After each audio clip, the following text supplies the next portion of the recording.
Salt Lake people. Not too bad. Wasn't too bad. I went early and got around it and. Wasn't too bad. We had the drivers on it for work. It was bad news. Cause you should have heard my.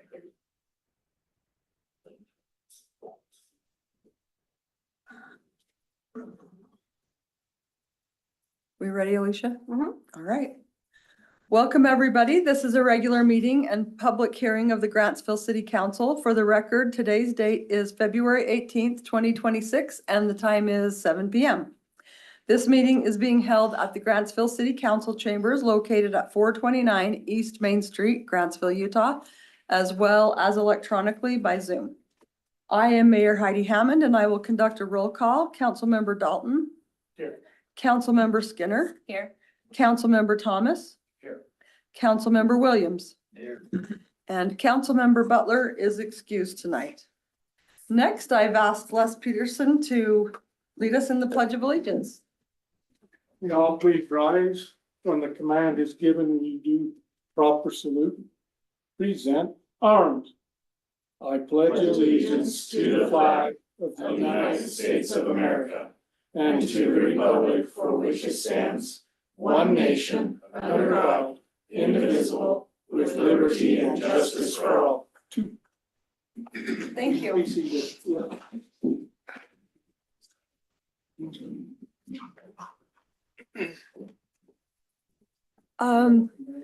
Thank you. See you later.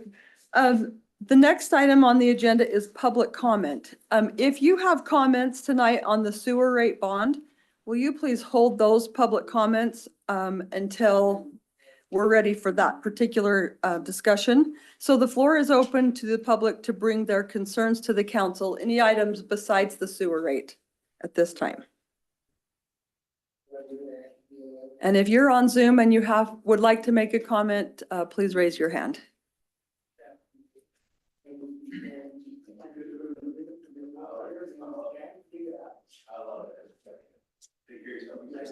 Seeing none, we'll close that item. The next item is summary action items.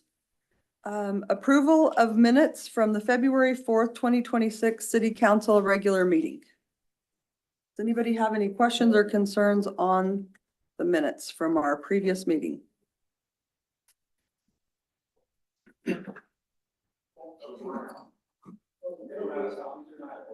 Mayor, I'll make a motion that we approve the minutes from the February 4th, 2026 City Council regular meeting.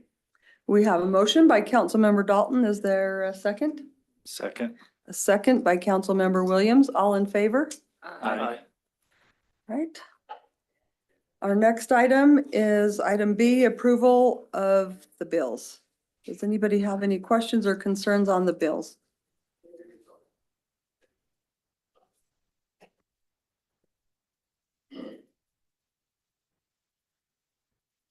Mayor, I make a motion, we approve the bills as distributed to us. All right, we have a motion by Councilmember Thomas to approve the bills. Is there a second? I'll second the motion. A second by Councilmember Skinner. All in favor? Aye. Aye. Right, thank you. The next item, item number 3, is a presentation from the Tooele Technical College introducing the 2026 Student of the Year Award and providing an institutional update. And that will be presented by Kent, is it Tigerson? Tigerson, sorry about that. No, Thank you. it's all good. Okay. Thanks, Mayor. Good evening, council members. So I'm Kent Tigerson. I'm the interim president for Tooele Technical College. As you might have known, Paul Hacking, he's retired now. He's off enjoying time with grandkids and other professional pursuits. So I've been with Tooele Technical College for the past 10 years as the vice president of finance and operations. The search for the next president will begin shortly. It's a process managed by the Utah System of Higher Education. Because we have some new council members, I want to give a little overview about Tooele Technical College. Tooele Technical College is a Grantsville City partner and resource. It's a college which is one of the 16 state colleges under the guidance and direction of the Utah system of higher education. The college was formed in 2009, and our mission remains the same: to train Tooele County residents for Tooele County employers. We're a very employer-focused entity. So as you consider city business, consider how Tooele Technical College can help you fulfill that mission and role, because we want to be your training partner. During fiscal year 25,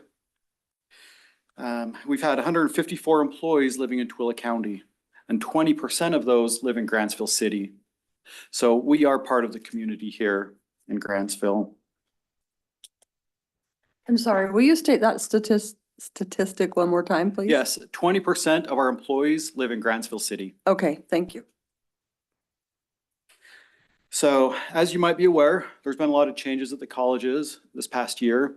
The biggest one is we've completed our building expansion. The Salt Lake Legislature appropriated $27.5 million for the building expansion. That's completed, and now we have more space to train more students. So we're excited for the space. We also have space for additional programs, which we will start once we obtain funding to start those programs.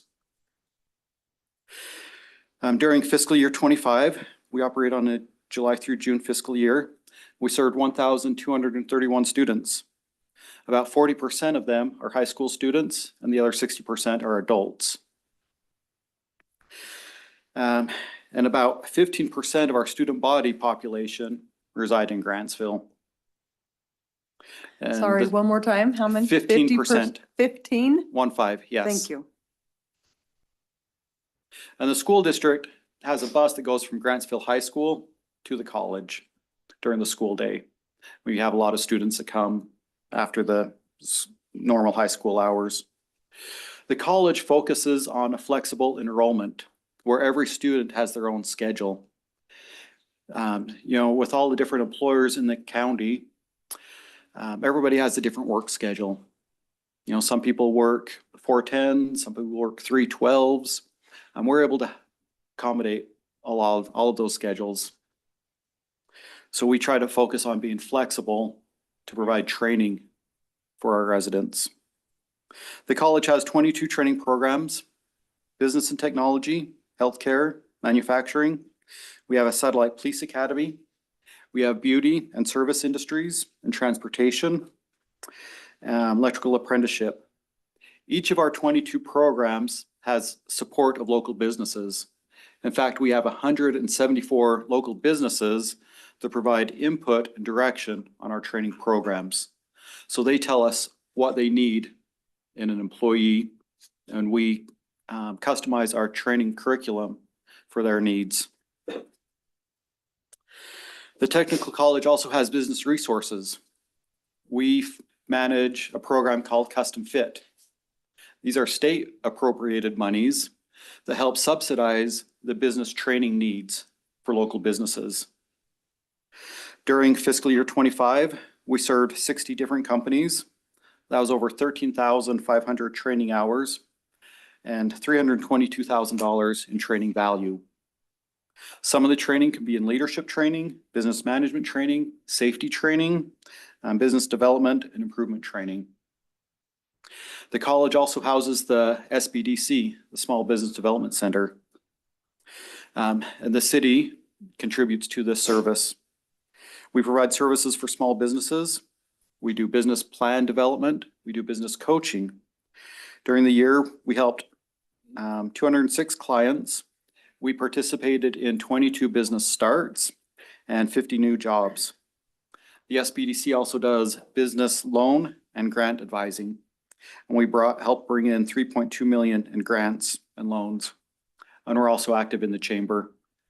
So Tooele Tech is the Grantsville City Business Development Center. And I'd like to invite each of you to our graduation, May 14th. And we'll be sending out a formal announcement. This is a great time to celebrate all of our student achievements.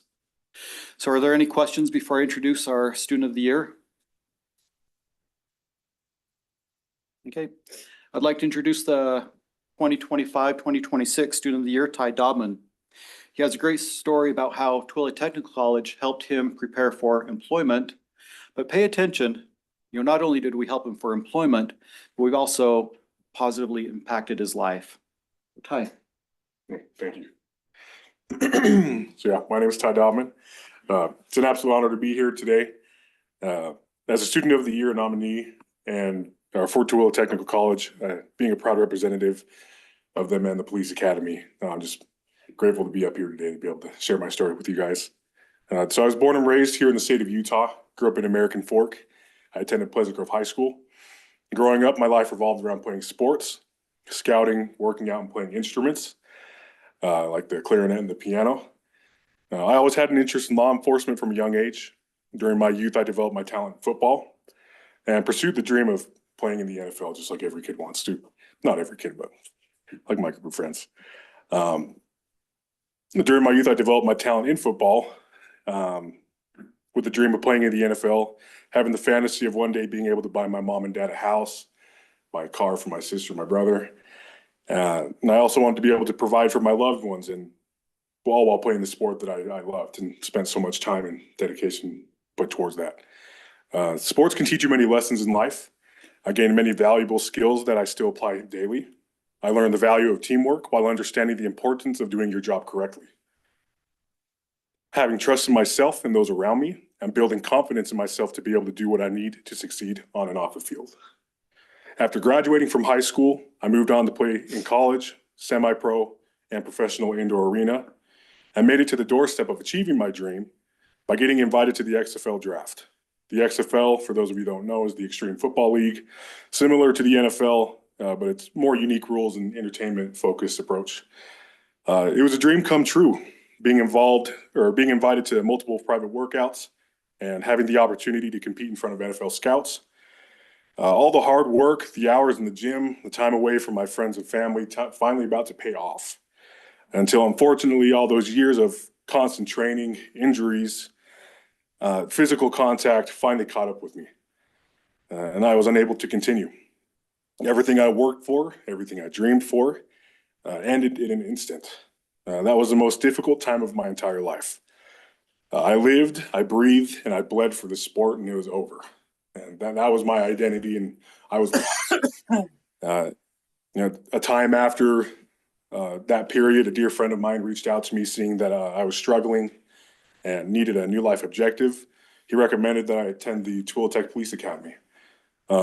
Obviously, growing up, having an interest in law enforcement, it was never a plan B. I always wanted to join, after football or the NFL dream, but it was like it came a little closer. So this suggestion came at the time I needed it the most. This was my chance to finally rediscover myself and move on from my old identity and to pursue a new career. And when I tell you that the Twilly Tech and the Police Academy changed my life, that's not an exaggeration. I'm a believer that everything happens for a reason. All of my football training had prepared me for the academy. The academy helped me refine and improve those skills that I picked up throughout my life. And my instructors guided me to be the best version of myself and helped me regain my confidence in my daily life. My instructors pushed me past what I thought was even possible. During the program, I lost over 60 pounds. I was pushed harder than ever, but not only physically, I was pushed mentally every single day in the classroom, at the firing range, during scenarios. I was taught the true importance of honesty, integrity, hard work, and courage, and what it means to dedicate yourself to what you believe in. The dedicated instructors proved to me that they genuinely believed in what they were teaching. We all have teachers growing up where, they just are there for the check. This is not them. I wish I could thank all of them individually right now, but I truly believe that the Twilly Tech Police Academy is one of the best, if not the best academies in the state of Utah, and I'll stand on that. I want everyone out there to know that accomplishing hard things is possible, and you can achieve your dreams, even if life throws curveballs at you, whether it's joining the police academy, becoming an EMT, pursuing any other goal. If you believe in yourself, it is possible.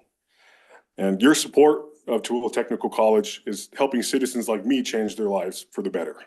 The college is making a positive impact in our community, and it's a valuable resource that our community has. And here I am, approximately 8 months post-graduation, happily employed here at the Tooele County Sheriff's Office. And I completed the field training program, and I'm now working as a solo deputy patrolling out here. And I was involved in the accident early in January, so I'm on light duty, but I'll be back on the road here shortly. But I'm just having the time of my life serving and protecting this community, and that's all thanks to Tooele Tech and the Police Academy. And I want you to know that if I can do it, you can do it too, and to never give up. And I just thank you for your support and just out here making a difference. So thank you. Thank you.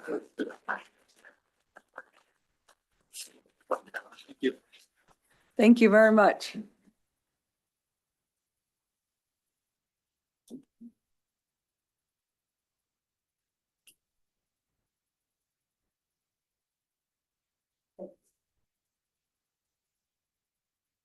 Congratulations. Thank you.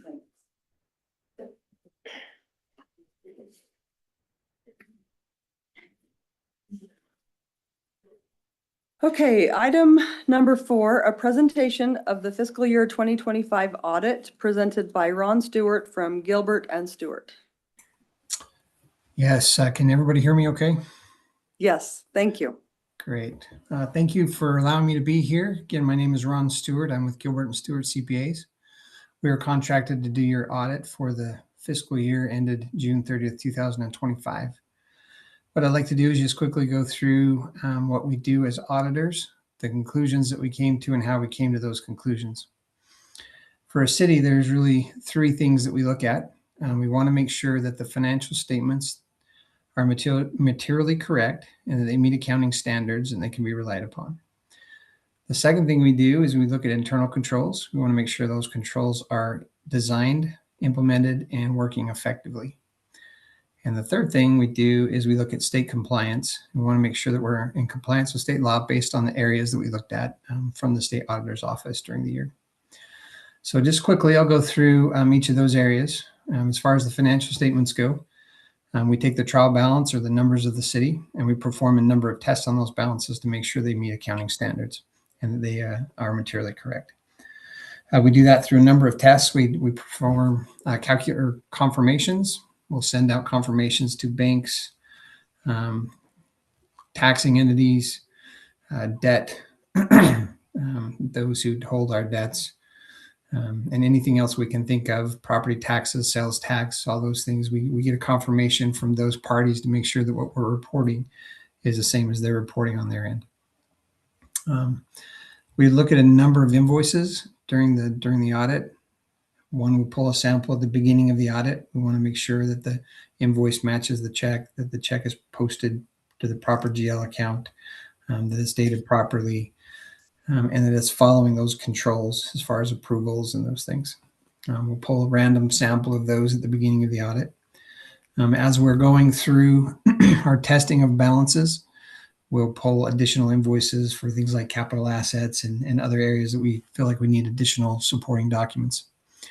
We pull a number of invoices after the end of the fiscal year to make sure that they're posted, that the expense is posted in the proper period.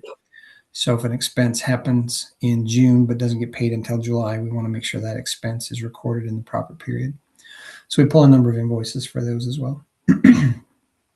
We do a lot of analytical reviews. So we'll look at this year compared to last year.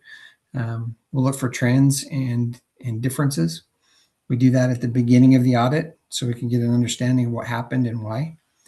We'll look at analytical reviews as we're testing individual balances of cash, accounts receivable, those things, to see that we can make sure we can see what happened from this year to last year. And then as the financial statements are written, we take one last look to make sure that we can understand what those changes are and what happened and why. There's a number of calculations on financial statements, things related to depreciation expense, URS pension allocations, compensated absences, accrued payroll. There's calculations that hit the financial statements, and we go back and recalculate those balances to make sure that those are meeting accounting standards and that they're materially correct. And then we perform a number of other tests on the trial balance to make sure that we can understand where those numbers are coming from, why they're there, and if they do meet those accounting standards.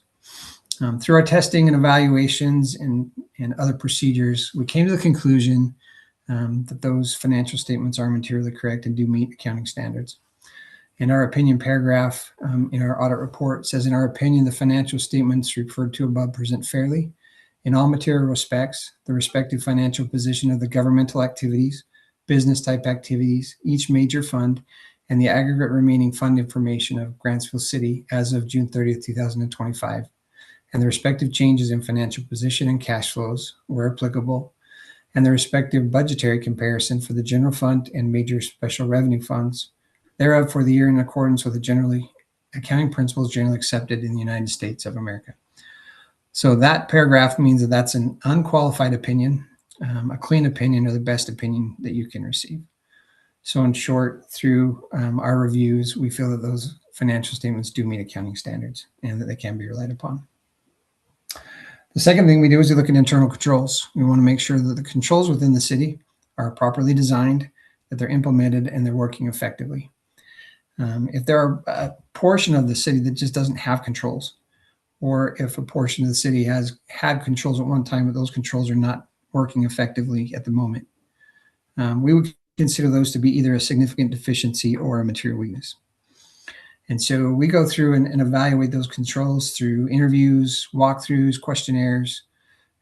As we're reviewing those invoices and things throughout our audit, we'll be looking to see, are we following the controls? Are those controls designed and implemented to be effectively monitoring and protecting the assets of the city? So either one of those issues we would bring to your attention, both in writing and here in this meeting, to let you know that there's an issue. Through our evaluation and testing, while we don't give an opinion on controls, we do evaluate those. There's nothing that came to our attention that we needed to bring as a material weakness or a significant deficiency. So we do feel like those controls are implemented and designed and are effectively working. The third thing we look at is state compliance. So the state auditor's office gives us certain procedures to perform each year, and then a significant number of things to look at over like a 3-year period, so we can rotate through those. This year we looked at, pull that up really quick. We looked at budgetary compliance, fund balance, justice court, restricted taxes, fraud risk assessment, government fees, cash management, and enterprise fund transfers.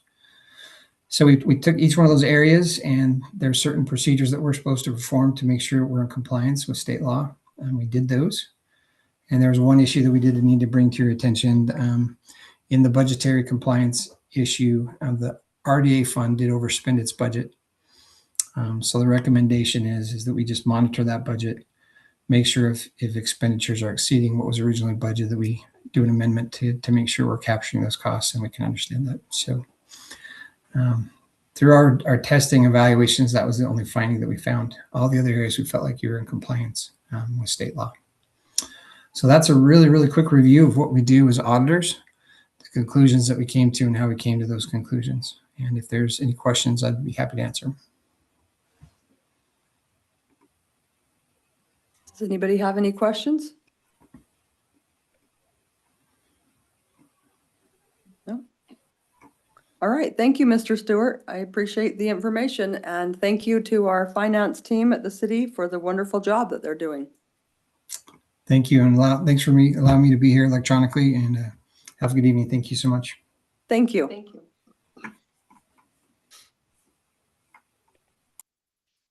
All right, our next item is a public hearing item. It will be a presentation and discussion of the sewer rate study and proposed rate increase in connection with the city's wastewater treatment system and associated sewer revenue bonds. After the presentation, that will be followed by a public hearing to receive public comment. For the public's knowledge, we have decided not to take action on this item during this meeting. We will be holding an open house with a more open discussion forum in order to provide more education for our residents on this issue. That open house will be held next Wednesday, February 25th at 7 p.m. here at the City Hall. With that information, we will now have this presentation on this, I believe by Robert. Is that correct? Yeah. Thank you. Do you want to put your screen? No, I can probably just scroll down. Okay. You hand me that, my water. Okay. Thank you. I think while he gets ready, I wanted to mention to the council mayor, the residents, that we are going to be recording this. We're going to provide this information offline tomorrow, so that way if people are able to have access to this meeting tonight, that information will be available tomorrow morning so that they can have access to that. And again, we'll just go over some of these things that we're going to talk about on the 25th next week as well. And for those of you here in attendance, if you haven't got this little pamphlet that we have at the door, you can grab one of those in regards to some of the questions that might help answer some of those. Thanks, Michael. Robert, will you be going over any of the dates of when we knew we were out of compliance, or And is that part of your I've presentation? asked Christie to present on that. Okay. If you want to start with that, that might be a historical walkthrough. Yes, I and think we can that's a do good that. So idea, if let's you're okay with that, Robert. have Christie, she'll walk through historically when we were first notified we were out of compliance, what that means, what kind of fines we're looking at, and when Okay. is the state requiring us to be in compliance. Thank you. So back in 2019 is when we fell out of compliance with the new phosphorus rule. It's called the technology-based phosphorus effluent limit. And that is when we first became out of compliance. So the sewer lagoons were built back in 1972. They were not built to accommodate this type of new phosphorus rule. Then we got permission to extend what we call our UPDs. It's to discharge our effluent water permit.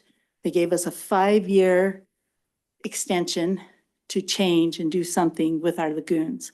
This is when we started the process of looking what we could do. We looked at different options, but came to the conclusion that we would need to build a new plant, that the lagoon system would not ever meet the phosphorus limits. During that time in 2024, we also became in violation for ammonia as well, because our sludge is built up so much. For example, in cell 2, it has a 9-foot depth, and right now it only has 1 foot of water, 8 feet of sludge. And so that is also another reason why we need a treatment plant. In the letter backdated in September 19th of 2024, it's a warning letter again that our effluent limits exceed the boundaries with ammonia and with phosphorus. And here, not only is it shown in code, in state Utah code, but we were told in this letter that civil penalty would be $10,000 per day for a violation. We asked for another extension of the permit. We got another extension. We've asked for one since then. Our new deadline is March 31st of 2029. So the plant needs to be built by the end of 2028. So that gives at least 3 months, because it takes a while for the bugs to develop so that then you can still discharge your water. So we need to be compliant again by March 31st of 2029. Okay, does anybody have any questions about that historical account? That was very good. Thank you, Christy. Okay, all right, thank you. And Robert, if you want to continue on with your Yeah, portion so of I'm Robert this. Roussel with Ensign Engineering. We did the original update in 2024 to the sewer rate study. And we're looking at it again. The main point is and it's on kind of the pamphlet here, but it originally was estimated at 32 million.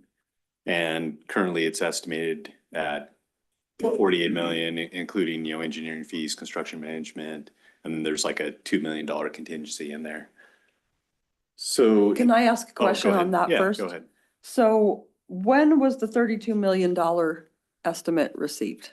That was 2022, and we were 2022. I think it was approved, that feasibility study 2023, and then that's where we were starting the So in rate 2024, study. then And we then started. 2024 is like the first part of 2024 is when it was approved, that rate study. Okay, Yeah. thank you. So I'll just kind of run through what we looked at. As we go through here, what we need to meet is the debt service coverage ratio of at least 1.25. That's for any future bonding. You need to maintain that for the bonds as well. And then maintain at least 180 days cash on hand. And that's just to have money in reserve that if something does happen, you have a sewer line break or you got to replace a sewer line that wasn't planned or any other type of improvements, then you have that cash on hand.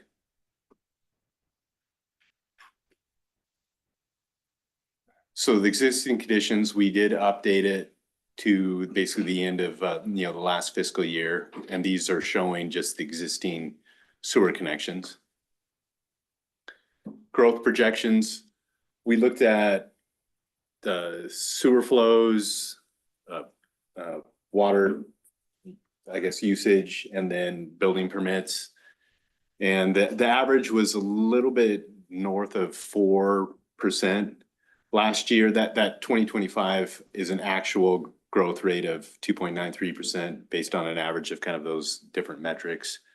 And previously, we had like a 5% growth rate. We wanted to be a little bit conservative, at least for the next couple of years. So we used a 3.5% growth rate and then 4% moving forward. And can I just point out, so we had projected a 5% population growth projection, but last year the actual numbers came in at 2.9? 2.93. Thank you. Okay. And this table just shows the level of service. And so it's based on the actual flow into the existing wastewater treatment plant. This table just shows the projected sewer generation based on that growth rate. And then here are the historic actual operating expenses. You can see the average is about 8.75 over that 10-year period and then 9.4% for the last 3 years. So what we did is just to have a little bit more conservatism as well, we used a 9.5 annual operating expense growth rate, and then you'll see a jump in 2028 when the plant would go online in that fiscal year. And we're estimating the operating expenses will go up about 400,000 during that year.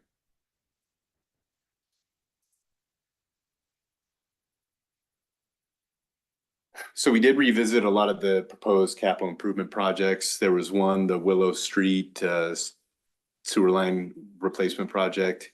That one, looking at it, there's a developer that's going to do some repairs on that line, kind of make it last a little bit longer and pay for those. So that one moved, outside the 10-year planning period, came off of this. That Northwest Lift Station, that's an upsize of the force main to get a little bit more, to not spend as much money there, get a little bit more capacity out of that lift station, get through at least the next 10 years.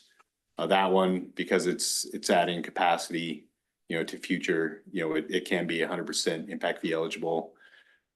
The proposed wastewater treatment facility, that's 12.8% impact fee eligible. And then the public works improvements, that'd be like additional, building.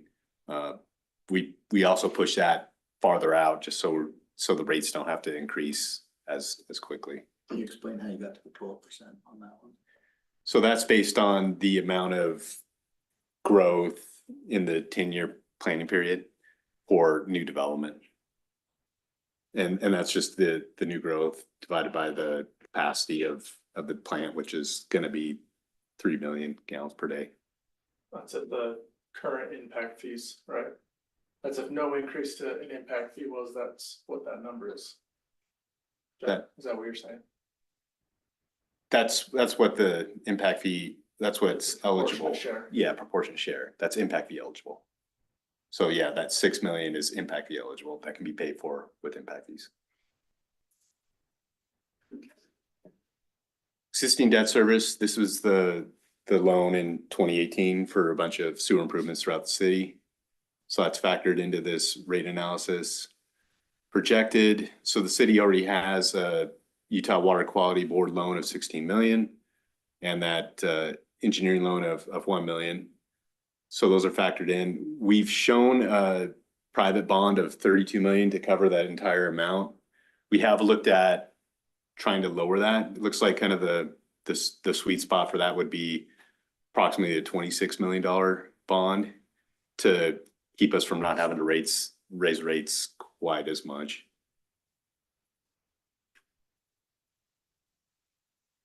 And then this is just kind of a summary of all the project expenses that were discussed earlier. I mean, these right here are the, you know, the wastewater treatment plant, the sewage lift station.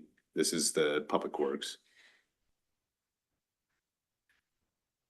Projected revenues, this is basically investment earnings and then impact fees. We're not at, you know, worst case is there's no grants or, you know, capital contributions. So we've left those as zero.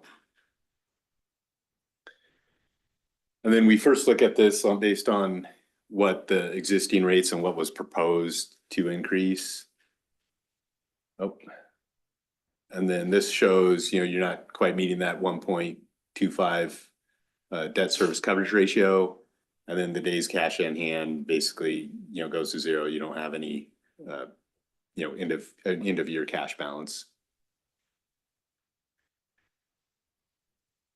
So to keep that at least that 1.25 and a little bit of buffer, you know, the big increases are over the next, you know, 2 years, 55%. This next fiscal year, so that'd be in July of you know, 2026, and then July of 2027 would be the next jump, and then it's just kind of a minimal, you know, rate increase, you know, after that. And when we it's not shown here, but when we did look at if you don't get as large of a private bond, you can keep that into your cash balance lower and your days cash on hand lower.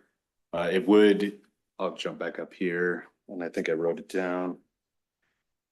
Instead of going to 99.7 here for residential base rate, it would be about $90.05. So that is something we're looking at. Just to try to not have it jump as high. And what's the projected debt for the bond for the sewer treatment plant? I guess walking through this chart right here. Okay, so you've got this is like your user rates.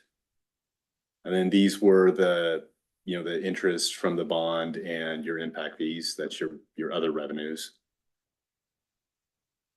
Then you've got the operating expenses, which that was that table showing, you know, the 9.5% increase, and then the bump in, you're still increasing 9.5% annually, but then you got the bump of 400,000 because the new plant's gonna have more maintenance.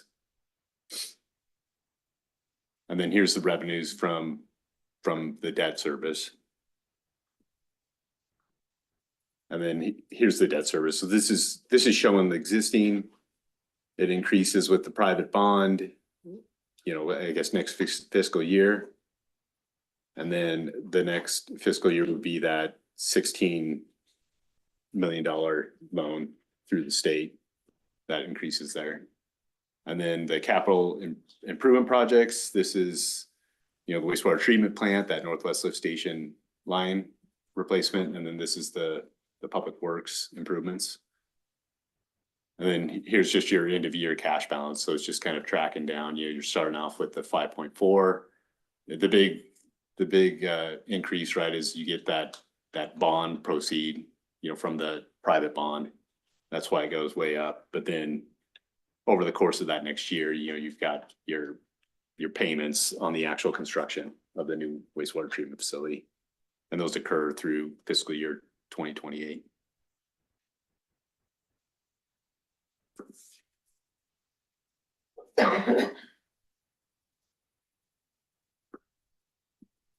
And some of the questions that have come up that are on the pamphlet. Christy covered, you know, why the new treatment plant, because of the phosphorus and ammonia. So impact fees, because it's a small proportion, you know, that 12.8%, increasing them, you know, it's not going to really buy you too much. And they do kind of go hand in hand. Also, raising impact fees on wastewater could potentially hurt your growth, right? Because then, development may not want to come in. And then the other question is just why not raise the sewer fees on non-residential? So residential doesn't need to pay that much. And currently, Grantsville consists of, 2.82%, non-residential. So it's kind of negligible if you do increase, non-residential.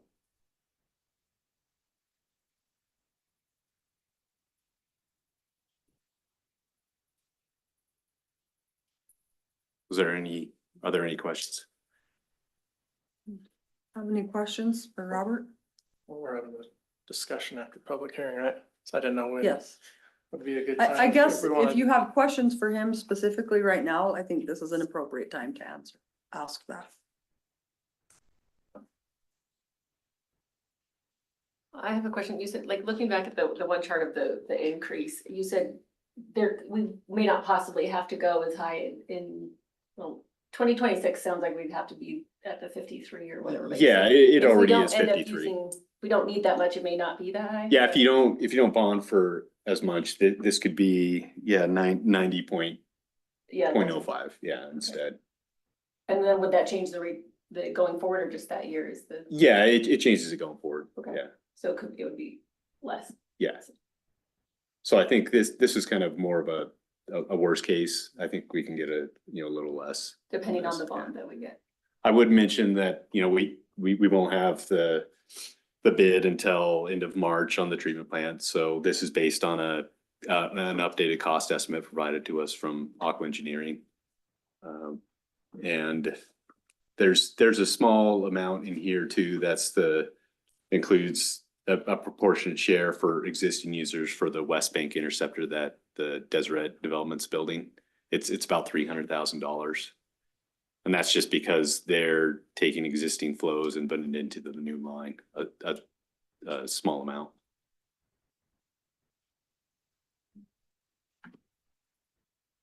Does anyone have any other questions before we move to a public comment? Okay. All right, thank you. We are now holding a public hearing on this item. If there's any members of the public who have any comments or concerns, please, this is your time to share them. Please state your name. My name is Kevin Casey.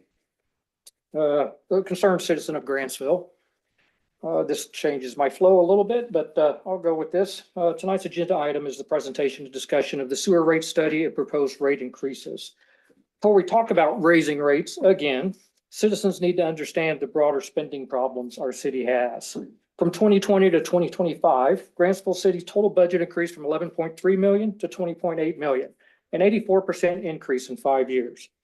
During that same period, employee compensation increased 85%, staffing increased 45%, while the population grew less than 30%. Median household incomes did not increase 84%. Purchasing power certainly didn't increase 84%. Residents are already facing higher taxes, property costs, and utility bills. And now we are discussing sewer rate increases that would more than double rates in the coming years. The city is proposing a sewer rate plan that increases the residential base fee 147.4% by fiscal year 2028. The usage fee increased by roughly the same percentage. This is not just about utilities. This is about total cost of our city government. Payroll alone now consumes approximately 40% of the entire annual city budget before benefits. More than half of the city employees earn more than the per capita income of the citizens they are supposed to serve. 52 employees earn double that amount, 31 earn triple, 13 earn 4 times that amount, and 2 earn almost 5 times the per capita amount of those that they're supposed to serve. When payroll grows 85%, total spending grows 84%, staffing grows 45%, and rates are pushed upward while population and income growth lag far behind. That is not proportional growth. This is a bureaucratic expansion. Residents are paying significantly more for largely the same core services. And here's what should really infuriate the citizens. As we've seen, we've known about this problem since 2019. The city budgeted $0 for sewer capital improvement in fiscal year 23 and zero again in fiscal year 24, even while approving growth and expanding our government significantly. By fiscal year 25, the sewer fund relied on prior year surplus, 1.49 million from fiscal year 24, 193,000 from fiscal year 25, instead of steady infrastructure funding. In plain terms, no consistent reinvestment, but reserves being tapped, debt still on the books, and now residents are being asked to pay dramatically higher rates while the bureaucracy expands to serve itself. Balanced budgets on paper and audits do not equal accountable or affordable government.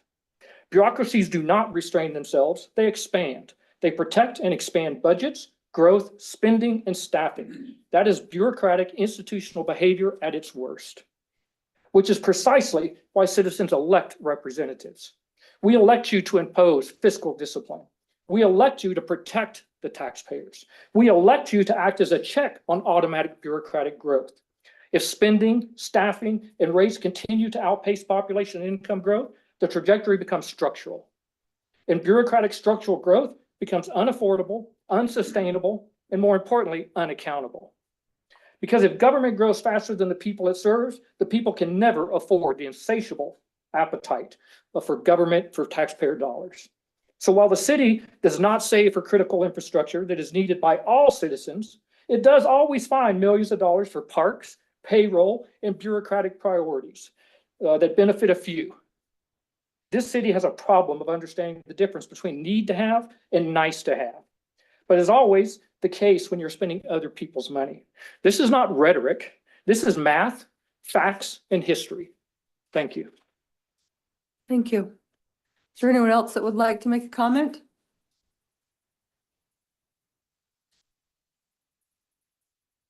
Is there anyone online that would like to make a comment? If you would like to make a comment online, please raise your hand. You have Jeffrey Downward. Go ahead. Yeah, last year we were told that we're raising the rates for the sewer system, and which increased my monthly bill by $40. I used less water last year than I did the previous year. I was told by a councilman that it was only raised $13 a month. Well, you tell me how come my $40 increase is only $13 a month, for one. Two, that was supposed to take care of all that, but yet we give discounts on impact fees. Now that's set a precedence for everybody else to take a discount on impact fees. Where's all that money gone? Also, the infrastructure that was supposed to be 1.6 ended up 4 million or close to 4 million. Why are we spending money for something that we really didn't need to begin with? I don't understand what this problem is with this council. Our city government has gone way out of hand. And I agree with the gentleman who just spoke. Is there anyone else that would like to make a comment? Please. Hello, my name is Jeremy Yetter. I live in Anderson Ranch. I'd like to speak to this analysis where we've got 20,900 gallons per month, which is the estimate saying per residential or per house through 23 to 25, which I'm confused on that because I know for my own home, my own example, we have about 4,000, 6,000 gallons of water coming into the house. On the higher months, it's probably because one of my adult children came home and did laundry that month. So it's probably why we got a 2,000 gallon discrepancy. But common sense says if I got 6,000 gallons coming in, I'm not putting 20,000 gallons, downstream. So I understand where they're getting the cost increase is based off that 20,900 gallons per month. But I would encourage you to look at your own household and say, okay, does this make sense? Or are we just pricing this to try and reach the goal of creating the new sewer system? Do you know what I mean? I think we've got two different things here that we're looking at, two different analyses. And that's it. Thank you. Anyone else that would like to make a comment?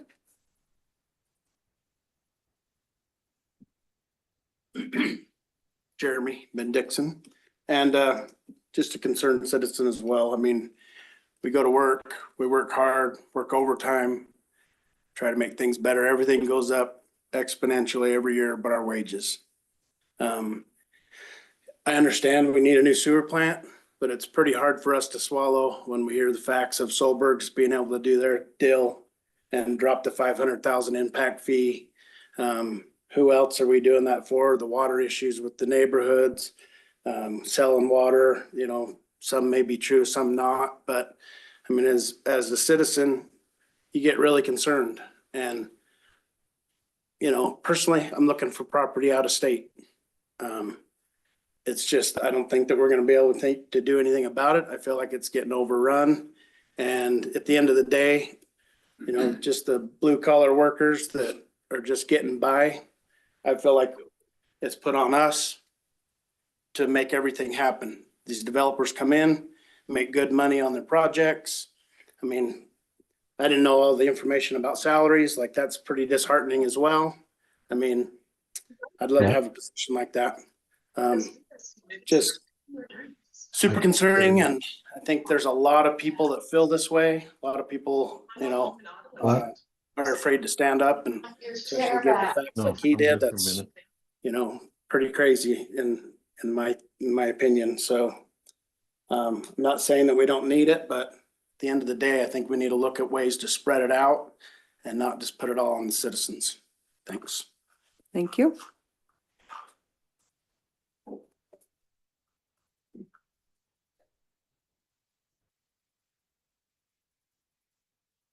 Louise Simpson. I moved out to Grantsville a little over a year and a half ago to come back to the country where how I was raised in Wyoming. And looking at the numbers, and a question was brought up with in 2035, if you have 10,000 residents and you're paying 110 a month, you're bringing in over $13 million a year. And the question was raised, once this treatment plant is paid for and it's sustained, are you going to lower our rates? And that was never answered. I'm a single parent. I work in West Valley. My property taxes were raised. And now this is a raise that is going to make it so we can't afford to live here. And you're going to push people out, because I've talked to several, when they know what we're paying out here and what's proposed, they can't afford it either. In West Jordan, I paid $124 a month for my sewer, my water, my garbage, and my recycling. And now you're wanting me to pay almost that much just in sewer. You're going to push people out, and the city is not going to be what it should be. It's great out here, but people can't afford it, and we should be able to. Thank you. Any other comments? Anything online? No, but can I just mention really quickly, we do have one person that's on their telephone, and if you want to raise your hand on their telephone, you do *9, and then we can unmute you.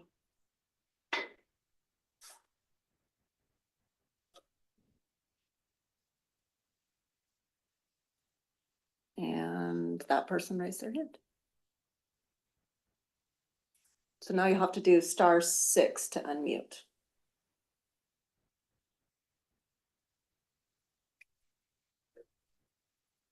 Yes, my name is Casey. I just kind of want to echo what some other people said. I mean, if this has been known since the study in 2019, how is budgeting not started then? If there was the knowledge that we're not to do this, if we know that we're not going to meet it and we're going to have to do something, how are we not budgeting at that point? I mean, if you know your car's going to start breaking down, you don't just wait till it does to then realize you don't have any money. You start budgeting for it at that point when you know it's having problems. Or why are we giving Solberg's $500,000 off instead of having them invest in some of this? That is a lot of money that you're pushing on the residents. I mean, that is an insane amount of a hike increase. The lady who just spoke before me, I didn't know that she paid that much in West Jordan, but $130 something for all of those benefits, whereas it's going to cost us over $100 just to have the base water, not including if you go over it all, which thankfully I did xeriscaping in my yard because I've seen the water increases and it's getting out of control for everyone. Like just to be hooked up to city water is going to cost you over $100 a month is insane. The amount of pay again that the first gentleman brought up is kind of ridiculous. You know, this isn't really the spot for that, but it's how have we not budgeted and how has the city government grown so much so disproportionately fast to the resident size of Grantsville makes no sense to me. Or their wage increase so disproportional really to the rest of the workers even in Utah also makes no sense. So really how are the funds being managed or really mismanaged, I think is alarming at this point. That's really it. Thank you. Would you mind stating your name for the record, please? Casey What's your last name? Barnum. Thanks. Anyone else? Krista McFarland. Yes, thank you. My name is Krista McFarlane. I'm a Grantsville resident. I did email in some questions earlier in the week. I sent them to both the city recorder and to all the council members and the mayor. But I just wanted to add to that tonight, looking at these projections for price by 2035, $110.66 for that base fee. That doesn't include your usage. That would put Grantsville at the highest rate in the state of Utah. I guess my other question, that's insane. That is insane. So my question to the council is, have you looked into federal grants, state grants for helping fund this? Because putting all of this onto the residents, I mean, you have so many residents who are on fixed incomes, who are struggling with that 40-30 base fee. And in 10 years, it's going to be 110.66. No, you're going to push so many residents out. Anybody who's looking to buy out here is not going to buy out here with usage fees of that nature. They will look elsewhere. They will look at other cities, and there are other cities that are having to implement the same sort of updates and upgrades that Grantsville is due to the updates to Utah's code for wastewater that are doing it in a much more reasonable way. And I encourage you guys to reach out to those council areas, to Santaquin and places like that are having to do the same thing and find out how they're doing it in a way that's not giving their residents a 110 base fee in 10 years. Thank you. Any other comments?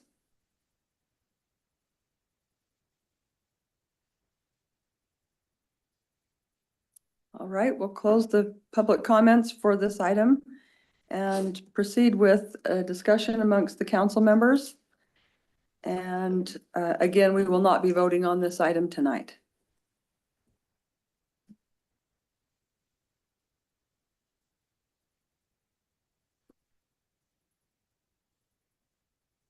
Is there anyone on the council that would like to make a discussion? So I'll start. Okay. So there's more bad news. I don't know if you guys read what they're trying to pass, House Bill 501. And in a nutshell, that it will make sewer rates increase across the state, regardless of what we do here. So we're looking at this increase on top of House Bill 501 if that passes.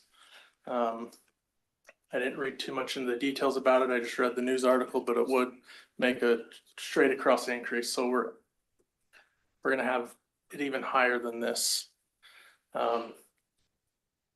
We will be have the highest utilities in the whole state of Utah.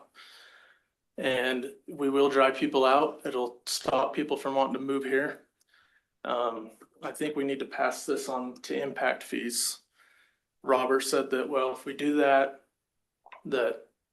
it'll slow, it offsets. It's a double-edged sword. Because then developers won't want to come out here and build because the infrastructure is too high. They're gonna build regardless. Salt Lake can't build anymore. They just have to build up. Heber City just updated their wastewater. I think it was $15,000. Grantsville citizens can't afford this. Double, $110. And we're gonna just let the developers come in and pay the impact fees that we just passed for them based off of a 5% growth, and now we're changing it to 2.9. We've got to pass it on to the developers. It's easier for them to pass it on to the consumers when they buy it, because that gets rolled into a 30-year mortgage. That's $13 extra a month. If we raised it to $10,000 for the lowest and then increase it $5,500 on each level. We can't let the citizens bear this cost. We've got to pass it on to the people coming in. Make growth, pay for growth. If we did that, would we have enough by 2028 to get this done? We would still see small increases, but not 110. That was kind of my question, is can we do kind of a hybrid where we do pass on more to the developers and impact fees? And we have not this huge increase, but just smaller increases, because this does seem large. I don't know what our options are there. Aspen, do you have anything to comment on that? I don't know. I kind of came up because I'm available, but I don't know if I'm able to respond. Do I participate in this? Absolutely. So the hard thing with impact fees is we're restricted by the state by what we can use impact fees for. And so it's not just straightforward, like to get an impact fee from a developer and put it towards our wastewater treatment plant, unfortunately. In addition to that, as far as doing like a hybrid sort of thing, we're not going to qualify for lending to start the project on hopeful growth projections in the future of what we could bring in from a developer of new growth. Like, as we learned back in 2024, when they originally did this study, they had a 5% growth projection in there, and we only grew 2.9%, that would not meet the qualifications to be able to grow. If it's just based on impact fee growth, because it's unpredictable. And if you increase it, like they're saying, then you're gonna probably slow that down. And so why would the bank bond on us on that? They won't. A bank won't even loan you money for a car if you can't prove that you can afford the car now. You can't say, but I'm gonna get a better job. They're not gonna, that's not how it works, unfortunately. And it's the same for us in circumstances like this. We're not gonna be able to qualify because we can't show that we can make the payments necessary in order to get the funding to start. And like Christy pointed out, we have to have the plant built by 2029, end of 2028. But I think like reviewing this, because as obviously some of those other cities do have higher populations than ours. And so it spreads out further to those and they have a lower cost. Again, regarding the impact fees and waiving Solbergs and stuff like that, they come into different funds. And that's why we have the different enterprise funds and stuff like that. That's why we're not increasing water or any of the other utilities, because this is the sewer and it deals with our sewer enterprise funds. You think of it as its own little entity business with its own little budget. And so it doesn't affect anything else. You can put money from the general fund into that, but the city has not increased taxes for over 17 years. And so there is no reserve in the general fund that cities would take and help offset this cost. So that is another problem that our city is facing, is because we haven't increased those taxes for so long. There is no revenue reserve in the general fund to bring over to the sewer fund. Yeah, and as far as like grants and other funding avenues, like we have explored those. They're, and when, 2 years ago, when they went out and got that original $16 million Department of Water Quality bond, it's going towards this. It's 16 million. It has a really low interest rate of 0.75. That was through the state, and they gave half of what was at that time the estimated cost of the bill, because it was at 32 million. We have gone back to see if we could get more from the state. We got turned down there. We looked into grants. We looked into rearranging other agreements that we have in place currently. This isn't from lack of trying to find other solutions by any means. And I think a lot of the staff here currently is new. But even our previous staff back in 2024, they did what they could to the best of their abilities at that time. No one could account for a $16 million increase in the cost of the build in 2 years. We could see if someone wants to donate cement to the facility, but it's just the cost of cement supposedly is the main driver of that $16 million increase since the last 2 years.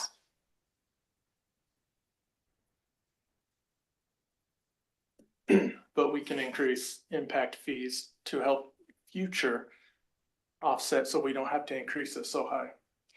We did increase impact fees last year, correct? Yeah. And I mean, and to your point, if that growth does come in, if we do experience the growth in these projected developments that have been approved and we anticipate coming, and we do get more residents in to help distribute, of course, at that point, we could come to council again, and you guys could opt to lower the rates at that point if that was something that would be feasible. But again, we would actually need that growth to happen and have residents here that are help distribute that burden. Tell me one time you've seen a city lower taxes. Well, that's your guys' decision, not mine. At that time though, if we approve this, none of us are gonna be here at that time. Potentially. Well, I guess I'm like, what other options do we have? That's what I really would like. I mean, I know you said we've explored other options, and really, I mean, we all live here, we all have to pay this too, so I'm not. Absolutely. And I know one of the gentlemen talked, I think it was Jeremy, talked about like, he doesn't use that. Is there any like proportionate? Are we talking, is this like across the board? This is just for everybody? Is that, I mean, maybe I don't understand that, but I think he was talking about just, he doesn't use. So this is just the base fee. Yeah. And so a lot of, and you can look at your own bills, but for residents, like that's just the fee that you pay. You don't pay based on a usage. Yeah, well, and then we have, right, the per gallon fee added on, right? Not for residential. For residential, you're it's just the base fee. So yeah, you can verify on your own bills and just make sure. Right now, currently we're at that 5360. But we don't charge based on usage. It's just the base fee for residents. It's based on usage, because we don't meter, and no city meters the sewer stuff, so it's really just what we predict, and that's what the average was, is that Robert came is the overall average of what the residents are using is that, and that's what you use. So there really is no way to make that proportion. No, not unless you want to put more than this infrastructure in to try and do that, and you'd be the only city that meters the sewer. Yeah. Okay. But I mean, I am concerned that we are like one of the highest. I mean, but a part of that is we have a smaller population than West Valley and those other. Santaquin, yeah. Well, we also have a disproportionate lesser Number of amount of businesses to That's- compensate for it that's a too. big That's the problem other as side well. of it. I mean, Yeah, I know exactly. Well, we talk about business, that is one of the benefits of having business is it offsets. Yeah, I mean, West Valley has a ton of businesses, so. Right, I think what they're saying is Grantsville is 2% of what is in Grantsville's businesses. So again, raising their rates exponentially, you're just gonna get rid of your businesses. When we want more, a lot of cities have a lot higher business ratio. And so that's one of our biggest things that we're trying to attract is those businesses that come here, so that they can help offset that cost for our residents, so we don't have to have it directly to our residents itself. But you're not gonna attract businesses if we've got $250 utilities, all included, garbage, sewer, water, everything. No one's gonna wanna come out here or can afford to. So the businesses aren't gonna come because there's not rooftops. If I moved here from out of state somewhere else and I did my homework and saw that that's what my utility bill was gonna be, I would go look somewhere else. And that's what's gonna happen. I thought the valley was full. Huh? Didn't No, you you can go believe that south the to valley was Eagle full? Mountain, Saratoga Springs. I'm saying people are coming here. That's what Yeah. I'm saying. Impact fees are what we need to increase because they're coming. Businesses coming here along the mid valley, everything is coming here. And, So- and again, I'm not opposed to that. We can look into that, but in order to secure the bond, Yeah. we have but to I'm- show it based on Okay, something I'm there. talking about later to soften the blow. I get it, we need to show that we have the money or whatever, but I don't want 2035 the rates to be 110 plus whatever else is gonna be with House Bill 501 if that gets passed. And I think on the House Bill 501, you only have to pay that if you enter into the pool to start collecting the grants, is what my understanding of that, but we can get you more information on Yeah, that. but aren't we gonna wanna try to get grants from the Well, it state depends. funding A from lot them? of the idea of what the city manager discussing is that the cost is so exponentially high, they need to redo the bill. And if they don't, most cities won't join in to get that money because it will cost your city more than it's worth to go after those grant funding dollars. And so there's some defects with that bill. And the bill hasn't passed yet, right? So it's No. not- it's No, I'm just saying. Yeah. If it does, it's gonna increase everything more. But yeah, no, that's definitely something that as council directs, we can definitely go do and adjust this or look at it every year to try and see what we can do to decrease these rates over time and beat all those odds that we do actually decrease our rates as we can do that.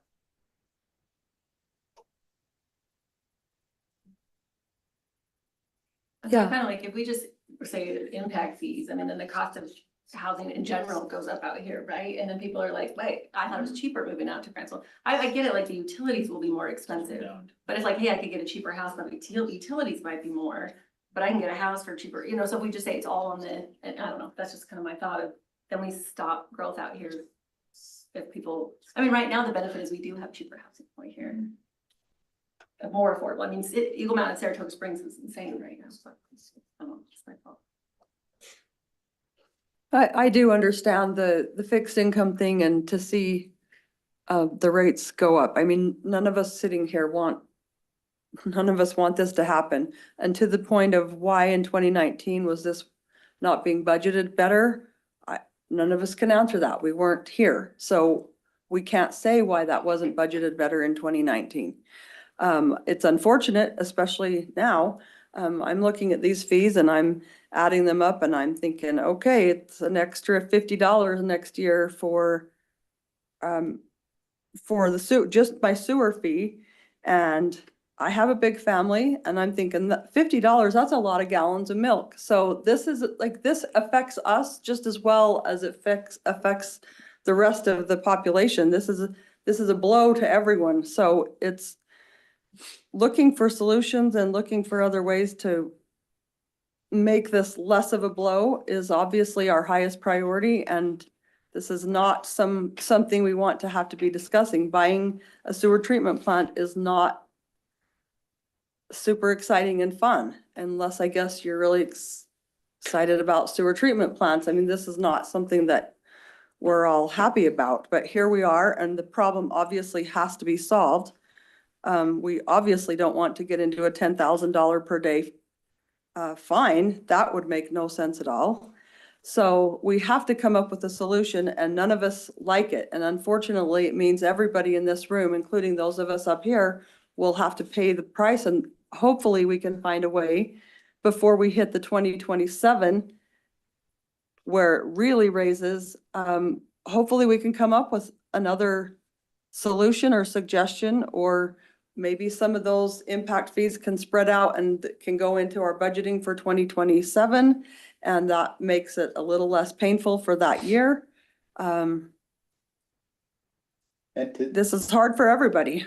And to speak to those people who are questioning where the rates that we did increase, where is that money currently at? I think if you could go to the next slide. Right there, if you look at the 2026, the first line up there, it says $5 million. So that's currently where those rates and that money is at. It's currently in the bank account, and it is going and is factored in to going towards this sewer treatment plant. So the city hasn't misappropriated it or spent it in other places. It's ready to be used for that. But again, it's not as large as it would have been if we started collecting this at the time we knew that it was going to happen. What are the chances of getting another extension? Like, I know we've already got a couple, and if, I mean, I know we don't want to bank on that, but if we were able to push us out a little bit longer and not have these rates in, is that a possibility? Or is it like, Christie on that one. Brittany, you're going where I was, at, going the same direction, and you and I have already had a conversation on this, but yeah, I'd like to have that discussion further. I mean, I'm not trying to like push the limit. Yeah, we've extended it 3 times. I know it's. I think it would be highly unlikely. The other thing you run into is because just the last 2 years, the cost has gone up so much that the more we delay, the higher the cost.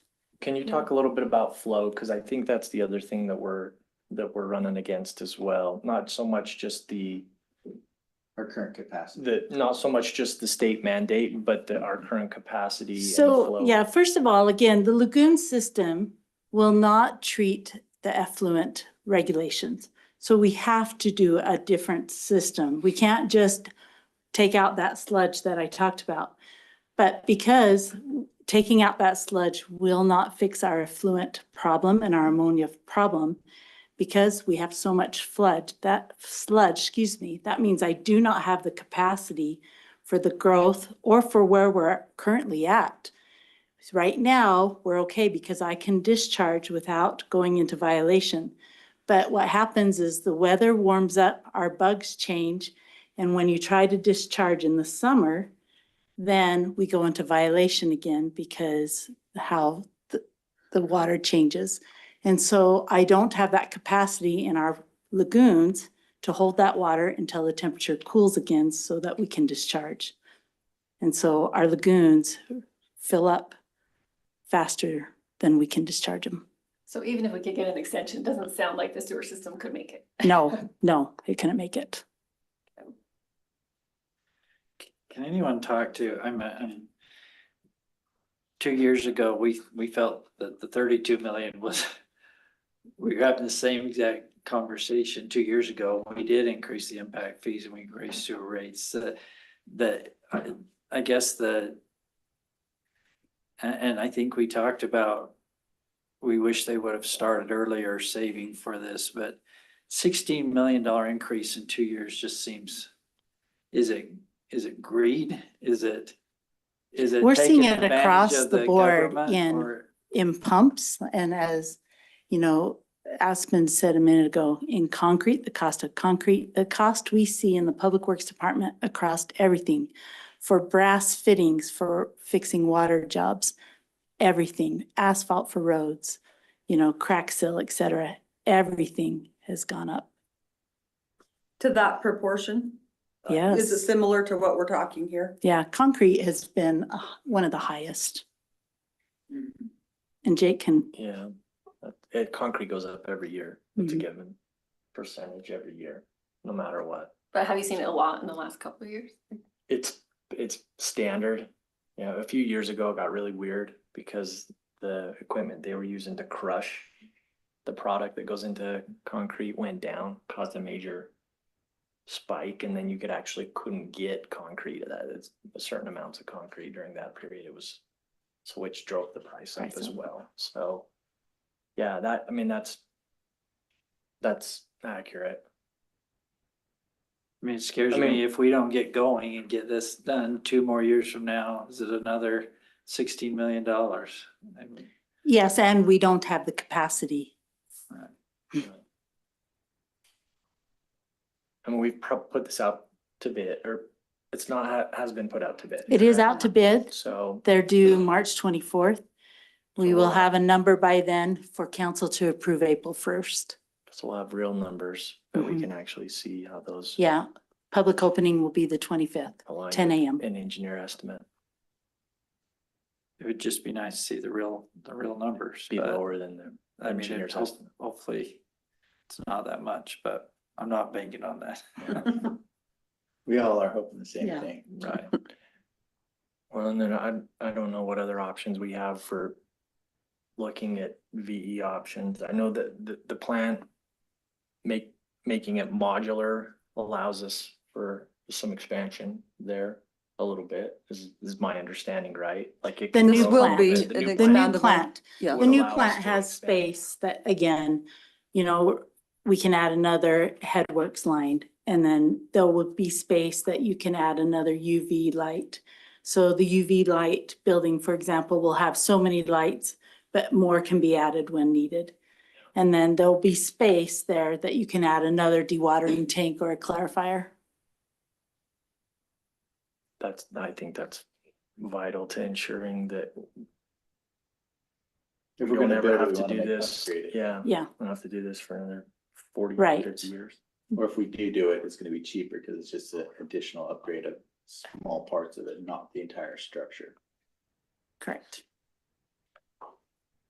When were the original ponds? 1972. 1972. 1972. It's when the lagoons, they were built in 71 and then the sewer, everybody connected in 72. So the capacity that we're using, the capacity numbers that we're using, does that is it calculated obviously by the size of the pond? Does that incorporate the sludge and stuff that's in there? So how are we? So again, it was built back then to potentially accommodate 1.5 million. But yes, we're not accommodating that sludge. So we're Mhm. So right now, in the summer, I'm at capacity at 1 million.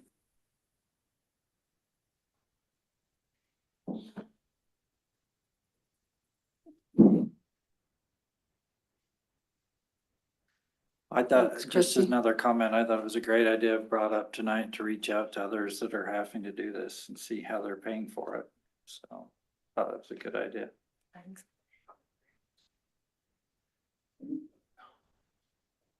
So 2 years ago, when we increased this, we did sewer rates for residential, commercial, and impact fees. And impact fees. I think we need to go that route again. We can't put 100% of the burden on the people living here. It's gotta be equal or even more to the girls' side. Like, we can't just say, okay, sorry, we poor planned since 2019, here you guys go. If we do that, if we share it with impact fees somewhat, we say, hey, like the impact fees, will the bank still give us a loan? Or is this like the minimum, like, could we go less and raise impact fees some? You have to guarantee to the bank that you can meet that. But, and so I guess my question is this the minimum we're essentially having to meet for the number? Is Yeah, I think according to what Robert put on here, this is because we have to meet the 1.25 on that coverage ratio. And so that's what the bank's requiring us to do. So how will we meet that? As long as we can show that, that's what we can. But again, it's hard to predict impact fees because it's not a guarantee. Yeah. Yeah. And there is some caution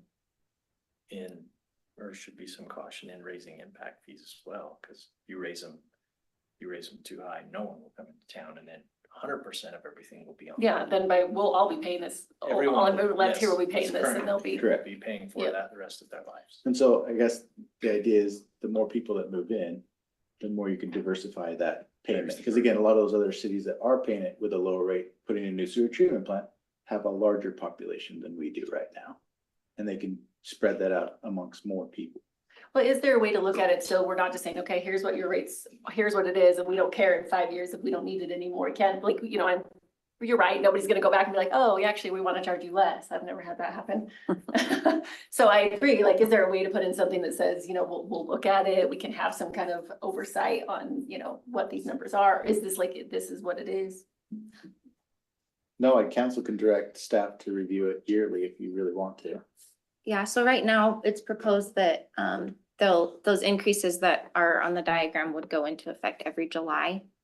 And so, I mean, if you guys wanted, when it comes time to adopt or approve rates of any for this in the future, as we progress, you guys could put in there the condition that, I come every June and say, okay, these are what the rates are set to increase for in July, and you guys could have a chance to review those and we could see where we're at as far as growth. Sorry. No, you're good. Could that change based on what the actual cost is to build it? Like, we may not need this much? Yeah, absolutely. Yes. So like Robert had mentioned earlier, and like we've tried to touch on, this is kind of, we're trying to present this as like worst case, right? But obviously as the bid comes in and we have a real number, it could be less. Robert and I are also working on trying to find a sweet spot of having the revenue with the rates, but also potentially trying to bankroll part of the cost of this on our own with those revenues instead, to possibly reduce how much we have to borrow as well. So let me just ask, sorry. You're good. If we, so these are the rates based off of impact fees and the base residential fees and commercial fees. That was what it was in the chart. We can go in and play with the numbers, right? If you go in and change the impact fees, that changes all the numbers too. And that's what we're basing our numbers off of. So how can we say that we have to show this to get the bond, but we can change that impact fee number to meet the 1.25% for the future years and stuff? Because if you go look at the impact fee eligibility or availability, it was that 16 or 12%. Yeah. So you can only have impacts fees pay 6 million of it total. Because otherwise then it becomes a taking from the developers, and then you're in a lawsuit because you're overcharging them. And we've already been into and talked with the ombudsman on overcharging impact fees. And so again, you're restricted to, you can't just put all the impact fees onto the developers because that's illegal, because it's an inappropriate taking, because they have to pay their proportional share. And so that's where Robert created that. And what we've passed in our budget is that the impact fee availability to be charged to this would be that 12%, which is $6 million.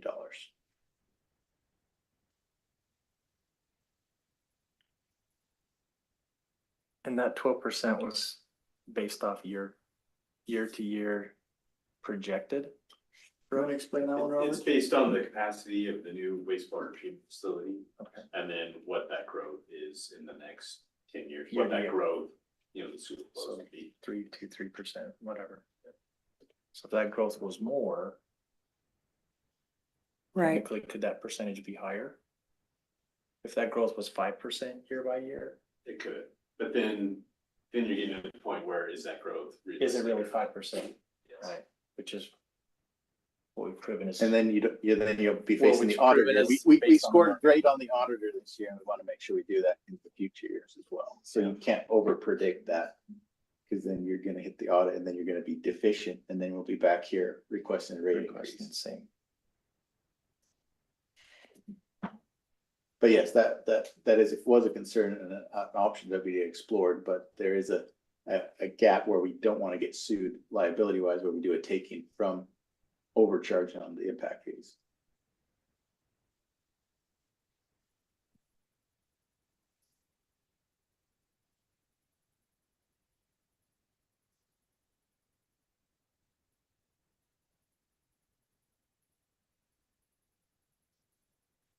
Robert, it seemed to me that 2 years ago, we did something to get it lower.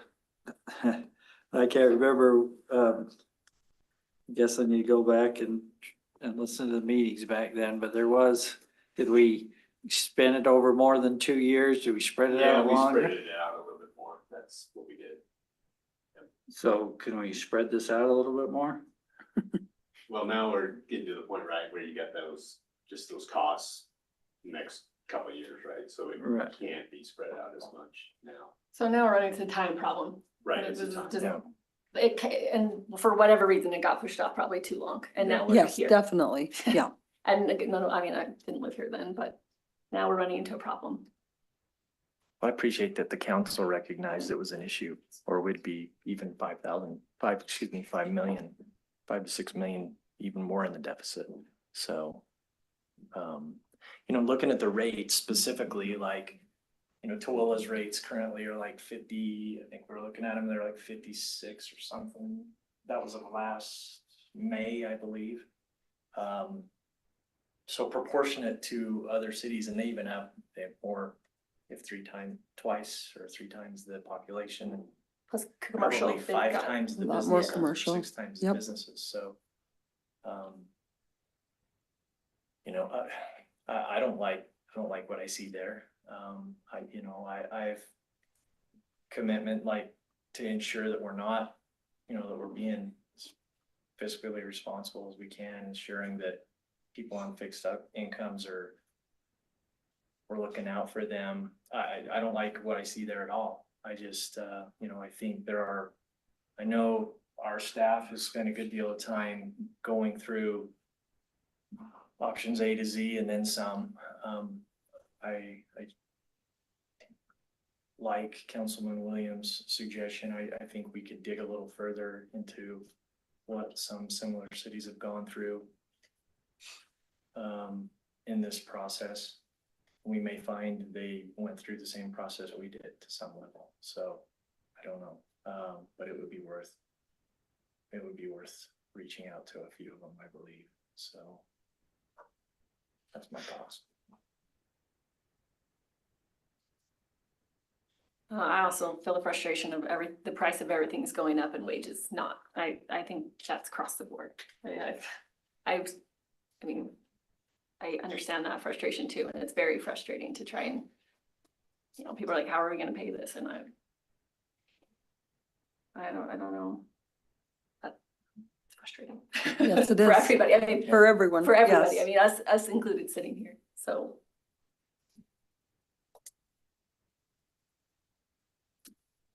Yeah, I was just saying, what's the lifespan of the plan? New plan? They're saying 25, 30 years. Yeah, I think usually it's 30 years. 30 years. Yeah.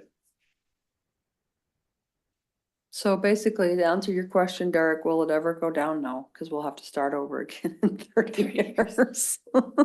Well, this one's 50-some years old, so. Yeah, I don't know. I just think we need to look at every option. Of Like- course. Like I asked about the usage fee, like, why should a family of 3 pay the same amount as a family of, sorry, use yours. It's okay, example, go right ahead. A family of 8 and Twilla City, they have a base fee of $12.08. And then a usage fee on top of that for their sewer. Now granted, they don't need a new sewer treatment plant right now, but I think we need to look at everything, like, why does my 4-person household have to pay the same as a 8-person, or that's, a single person have to pay the same. But that's what I asked, and it's like, we don't have a way to monitor the sewer usage, right? No, what other cities they like go Tooele, they take an water. average of the 3 months of winter. And then based on the average water usage, they calculate their sewer usage for their summer months. And so it's kind of an average thing. And so if you are a high water user in the winter, then your utility rate for your sewer is going to be high all summer long as well as your current water usage. And so I think you had, Robert, you'd mentioned kind of that study based on what we're doing. It's Yeah, we look at the flow actually into the wastewater treatment facility overall, and then the amount of connections. So it's based on what's going into the plant. And to change it to that kind of a study, would have to do a whole new study to get it to change it to that kind of ratio of what we want to do here. And we haven't never contracted or got that kind of a study. If the council wants, we can pay to get that kind of study done if we want to move to that kind of a system. How much would that be and how long would I that can be? find that out. for the council. So I'm just wondering, I mean, yeah, cause It'll still take time to do the study, so. For sure. Well, I know we're under a time constraint. Only other thing that would create is some internal restructuring or an additional. Employee, because we gotta which- manage which all of was- that, which which is a again is concern. increased costs to do that, because we Right, have to 'cause make sure someone the has to manage it. averaging is correct every year, and so it will put in additional costs and We'd time also on have to our update our billing system and process, which would be, I do think. it's- staff hours on that would be astronomical, like to implement that. I mean, we could, right? I'm not saying that we couldn't, but that would not be like a fast. Has Twila City always done Transition. theirs that way, like where they, cause this seems like it would be a big change for us if we tried to go that whole It would be route. a large change. Yeah. I don't know when Twila did theirs. I know that some cities do and some cities just do the average and what we're currently doing. And so we're not uncommon, I guess is what we're saying. It does help shift the burden to the higher users per se.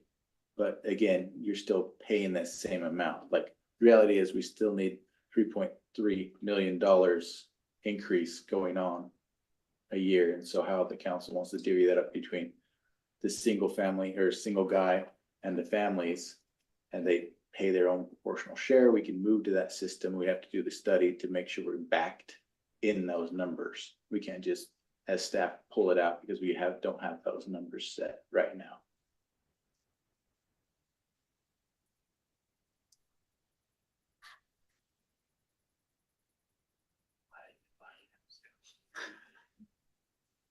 Any staff or any city council members have any additional statements? Bill? Been sitting on my hands the whole time, and I apologize for even getting up. And so take what I have to say with a grain of salt. I mostly because of where it was. I was in Morgan City and was actually on the city council. Sorry, no, I feel like I have to apologize. When they were considering a very similar kind of project. Now they've phased it in a little differently. They were not under the same kind of crunch. There, we looked at doing a headworks only. And so it was about 10 million. This was about 10 years ago. It was about $10 million to get that done. But their sewer lagoon situation was very different. And so it's not a true apples to apples kind of comparison. We did look at other places and what they were doing. We considered looking at a pocket treatment plant that was, but they had it in Summit County. I think it's called the Blue Sky Ranch. And they have a large development up there, and they collected it all in this one spot. And it was this treatment plant that was just really small. And we also toured the Snyderville Basin treatment plant up there at Kimball Junction near Jeremy Ranch. If you've ever been up there, I think that's more of like what we're going to expect here. And we actually went to Heber City and looked at what they were doing. One of the interesting things is that most cities in Utah don't have their own sewer treatment facilities. Some large cities do, and some small cities have had to go to that because of the restrictions by the state and by the federal government as far as discharge is concerned. So we're kind of a rare animal when it comes to that. Weber County, they all flow into the Central Weber Sewer District. Davis County's got a couple of different sewer districts, but cities don't deal with it the same way that we're trying to deal with it here. So when rate increases in a district, you don't see that in your city water bill, you see that in your Central Weber, and it's a pass-through kind of thing. The other comment that I wanted to make was that people have been saying that 2019 was the year when we should have started thinking about this. No, it's actually 1972 when we should have started thinking about this. When the sewer lagoons were first built is when we should have started thinking about, this has got a 50-year lifespan. We need to think about the replacement cost now. So that's my encouragement to you tonight is whatever decision we make and whatever direction we need to go, it sounds like we have to do some things now. But as we proactively think about what it's going to look like on into the future for the next 20 years or 30 years or 50 years or 100 years, the decisions we make tonight, people will look at us and say, well, why didn't they think about that then? Well, we're here and we're thinking about those things now. So 1972, it's like if you buy a car, and I love this analogy. If you buy a car, the time to start budgeting for your next car is not when you need it. It's when you pay off your current car. So you start setting aside money now for the eventual replacement of that car when the time comes. That's the kind of thing that we're thinking about and should be thinking about. So that's my 2 cents for what it's worth. I don't know how much it helps us just tonight, but it's just something I think that we ought to think about. Future councils, future residents, and future this kind of scenario, this kind of group are not going to look back at us and thank us for not considering these kinds of things tonight and for the next few years. So that's just my 2 cents. Thanks, Bill.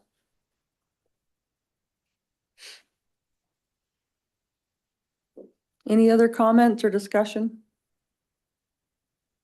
Again, we will not be voting on this matter tonight. So we've got another couple weeks to explore any other options that are presented. And we will have a public hearing or open house next Wednesday. I think we will close that agenda item and move on to item number 6, which is council reports. Jeff, you have anything? I have been to mosquito abatement meetings. Basically, there's a lot happening at the legislature that they're worried about and was following a lot of what was happening on the Hill. So that was most of the meeting. And then I would say the other important thing is there was a huge increase in the West Nile virus last year, which I worry a little bit because I've been to meetings, but hearing the numbers, I think at some point we might, in our newsletter, talk about just ways to protect ourselves and our animals from that. It's just an idea because there was a significant increase last year. But we're blessed to have the mosquito abatement board. So I did attend the annual board meeting for the irrigation company. I think Councilman Butler would probably really love to hear my analysis of this as well. So maybe I'll just hold Save on that? to my Okay. notes until next meeting. How's that? So that's all I have. Sounds good. Brenny, you'll probably have a limited. Yeah, I don't have anything. Jake. I just have a few items. The Grantsville Youth Council was able to go to Capitol Hill for that day and spend the day up on the hill. And wanted to say thanks to all those who were involved to help make that happen for our youth council. We've been having our regular meetings there. I'm new into that, and so there's a lot of exciting things that are happening. They are accepting applications for the 2026-2027 Youth Council.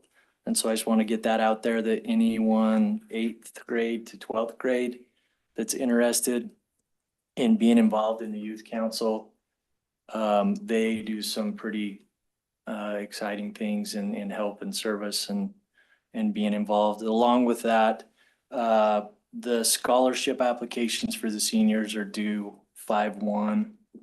May 1, 26 for this year. So, and more to report on that here in the coming weeks. So, as far as a meeting with the school district, that was postponed.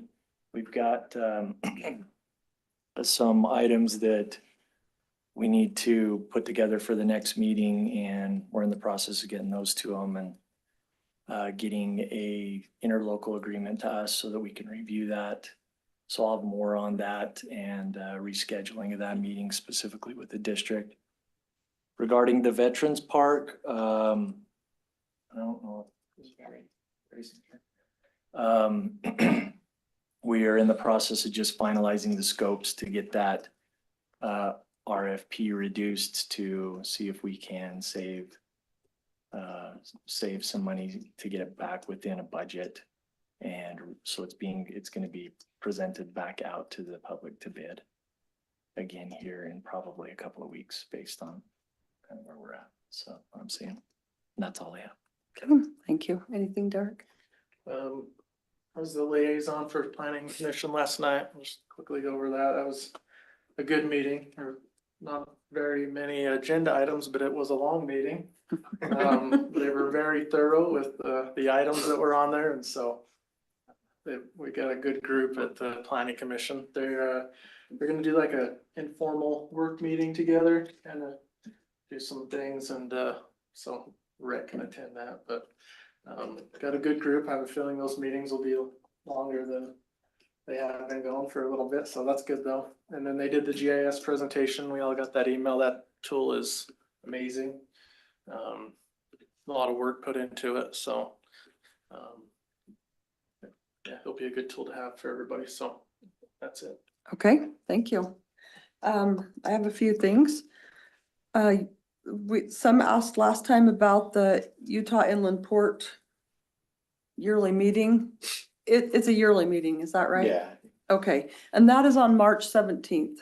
If anyone is interested in attending, I think it would be we need to RSVP Yes. by the 20th of this month. of this month. Yeah, so. Okay, so like You saying, know, where's that? Where's Yeah, that? Friday. So Friday. we need to know who's gonna go. Where's it at, do you know?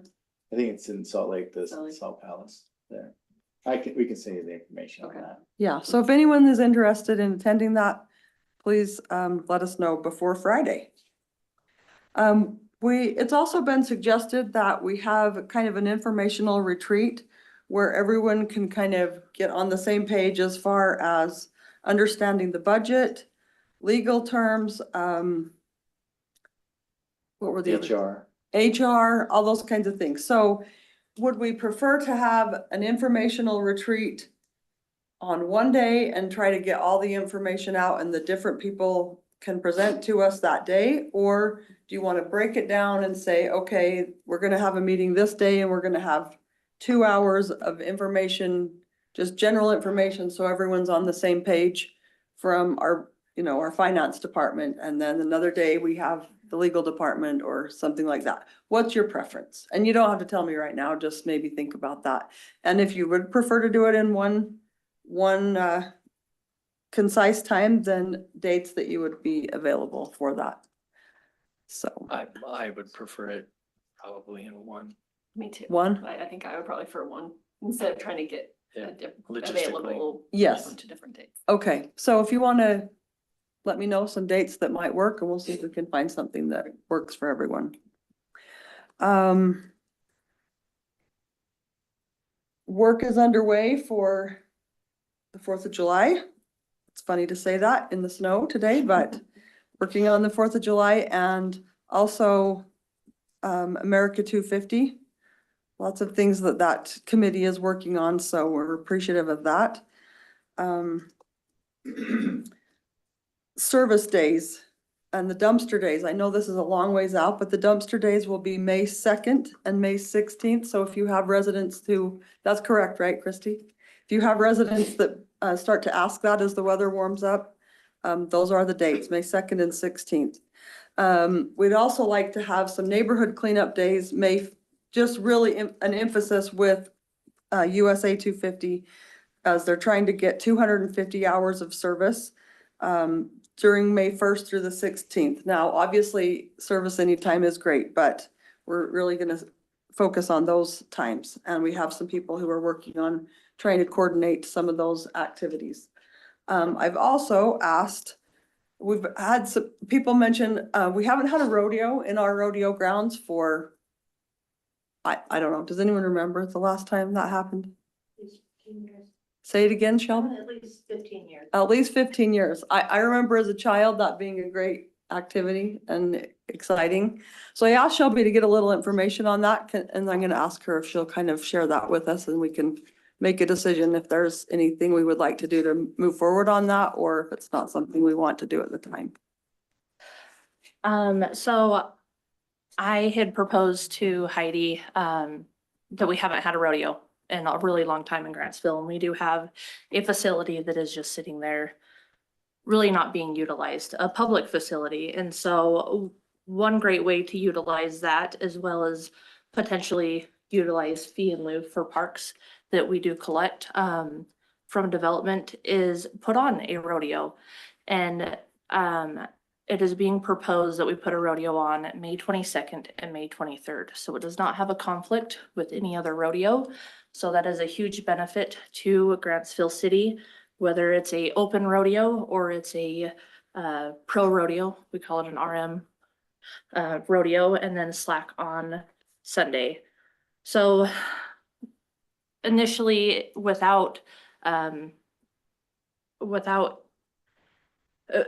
realistically, Grantsville would need to fund 30 to 45,000 for this rodeo if we didn't have added money or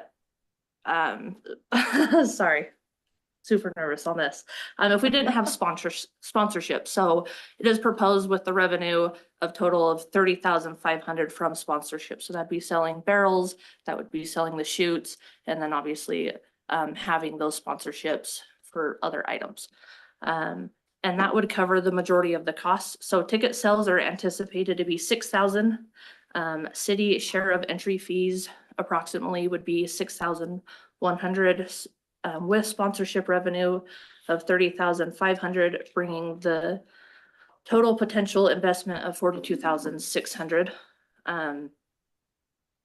Without a consultant, the cost would reduce down to 30,580, because this rodeo hasn't been put on in a very long time with Grantsville, and staff is already taxed. It would be suggested to have a consultant slash manager, project manager for this. Really what I'm looking for is council support. Is this something council wants to do? Is this something that you want to direct staff to look into and see if we can utilize the park impact or park fee in lieu? Or is this something that council is just not interested at this time? Anybody have an opinion or suggestion on that? I think I'm interested. I like to know, I like to get the numbers more, like Yeah. figure it out, how much it would cost, and like, I think it would be good. I mean, that's one of the hometown things that I like is, you know, the rodeo and the parade and things like that.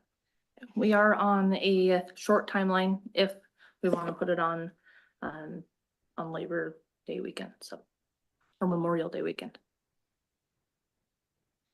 Any other comments on that? Jake, The Jeff, last time we Derek? had one was how many years ago? A very long time ago. Was that Um, due to the building of the infrastructure of the county facilities?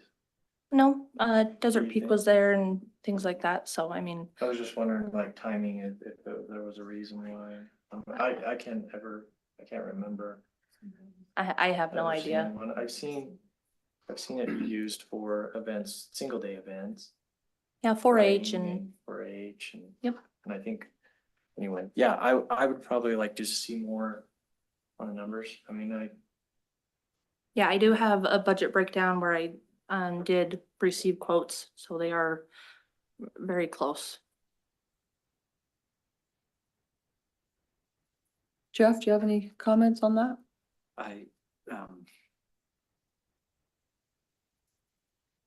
I think we look into that. I mean, I'm all for it, but just the cost, you know, it's not. Yeah, can the cost, can the revenue cover the cost? That's the question, right? With the sponsorships. Yeah, like how and much is the- our yeah, out of pocket for, I Yeah. guess, for our. Right. Is the rodeo grounds currently able to hold a rodeo? Is there any improvements have to be made or anything, or? So- Are you full rodeo bull riding and stuff? Oh, yeah. Absolutely. There'd be 10 events, but yes, I mean, there are going to be some improvements, but those improvements would be asked, you know, from the high school welding shop, or we have the Twilla County Tech College, you know, and then obviously donations as well. all right, you've spent a lot of time thinking and going through and spending time on it. What, I would like to get a public pulse on it, maybe. I don't know if we could throw something out. Yep. Through the website or something, or, you know, poll or something, and say, would you be, you know, would you be interested? The last thing we want to do is have, you know, some investment in it, and then, you know, not get people there, which is what makes the event so awesome. But yeah, I would suggest that maybe we get a pulse from the public. Perfect. Okay, thanks, Shelby. Heidi, I don't know if you want to talk about this, but I did Oh, bring yes, the award. yes, that was on my list. Sorry. No, you're fine. No, Shelby, will you tell us what that was for, please? Yes, so I nominated Grantsville City's for Project of the Year through UAPA for Matthews Can you Lane. tell what UAPA is? Utah Asphalt. Thank you.